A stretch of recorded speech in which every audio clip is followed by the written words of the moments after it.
જોઈ શકો છો આ રાહદારી રસ્તો નથી, બરાબર? જોયું બોર્ડ? આ જે રસ્તો છે એ પીપલક ચોકડી તરફથી અવર જવર થાય છે, બરાબર? પીપલક ચોકડી બાજુ હાઈવે નંબર 8ને જોડે છે. આ છે મોટી નહેર.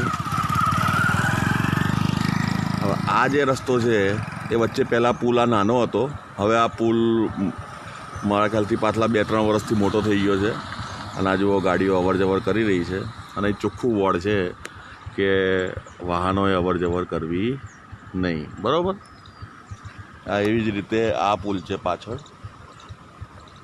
આ જે રસ્તો ખરો આ ડાબી બાજુએ જઈએ તો ઝલક હોટલ સુધી જવાય, ઝલક પોલીસ ચોકીએ જાય, બરાબર? અને આ જે રસ્તો છે એમાં આગળથી વળીએ ડાબી બાજુએ તો એ સીધો રસ્તો જાય છે કોલેજ રોડને, ઉત્તરસંડાવાળા રોડને અડે. સીધો જઈએ તો રેલવે ફાટક ક્રોસ કરીને, બરાબર છે? અને આ જે છે આ રસ્તો પ્લસ સ્વામિનારાયણ મંદિર પેટલાદ રોડ ઉપર જે બની રહ્યું છે એ